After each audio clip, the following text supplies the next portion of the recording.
വയനാട്ടിൽ ഉരുൾപൊട്ടിയപ്പോൾ കേരളമാകെ പൊട്ടിത്തെറിച്ച പോലെയാണ് സംഭവിച്ചത്. ഒരുപാട് മനസ്സ് അലിയിപ്പിക്കുന്ന സംഭവങ്ങളാണ് നിരന്തരം കേട്ടുകൊണ്ടിരിക്കുന്നത്, കണ്ടുകൊണ്ടിരിക്കുന്നത്. നാം അതിലൂടെ ഒരുപാട് കാര്യങ്ങൾ മനസ്സിലാക്കാനുണ്ട്. വയനാട്ടിൽ അങ്ങനെ ഒരു സംഭവം സംഭവിച്ചാൽ അത് വയനാട്ടിലെന്ന് മാത്രമല്ല എല്ലായിടത്തും പല നിലക്കായിട്ടുള്ള സംഭവങ്ങളും ദുരന്തങ്ങളും സംഭവിക്കാം. നാമെല്ലാം സേഫാണ് എന്ന് ആരും മനസ്സിലാക്കേണ്ടതില്ല. മറ്റൊരു കാര്യം, ആ വയനാട്ടിൽ നിന്ന് ചില അത്ഭുത സംഭവങ്ങൾ നാം കേൾക്കുകയുണ്ടായി. അതായത് മരണം മുമ്പിൽ കണ്ട ചില കുടുംബങ്ങൾ അവർ രക്ഷപ്പെടാൻ ശ്രമിക്കുന്ന ആ സന്ദർഭത്തിൽ മറ്റൊരു ദുരന്തം അവരുടെ മുമ്പിൽ കാണുകയുണ്ടായ ഒരു സംഭവം നാം അറിഞ്ഞതാണ്.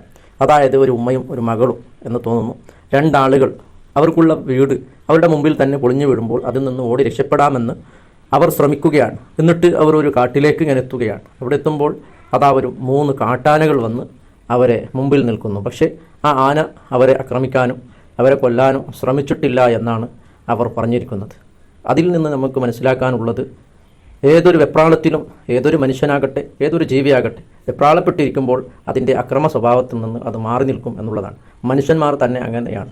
ഒരു അക്രമിയായ ഒരാളെങ്കിൽ അവൻ വെപ്രാളപ്പെട്ടാൽ പിന്നെ അവൻ എങ്ങനെയാണ് രക്ഷപ്പെടുക എന്ന ഒരു ചിന്തയിലായിരിക്കും. അക്രമ സ്വഭാവങ്ങളെല്ലാം മാറ്റിയിരിക്കും എന്നുള്ളതാണ് മനസ്സിലാക്കാനുള്ളത്.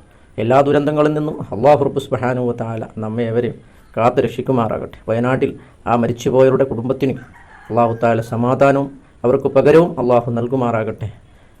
അതുപോലെ തന്നെ എവിടെയെല്ലാം ഇനി ബാക്കിയായി കിടക്കുന്നുണ്ടോ, ആരെല്ലാം അവർക്കുള്ള മരിച്ച ശരീരങ്ങൾ കിട്ടാനുണ്ടോ, അതെല്ലാം പെട്ടെന്ന് കിട്ടിയിട്ട് ജീവനുള്ളവർ അതിൻ്റെ വളരെ സന്തോഷത്തോടു കൂടെ ജീവിക്കാനുള്ള വഴി തുറക്കപ്പെടട്ടെ എന്ന് നമുക്ക് പ്രാർത്ഥിക്കാം.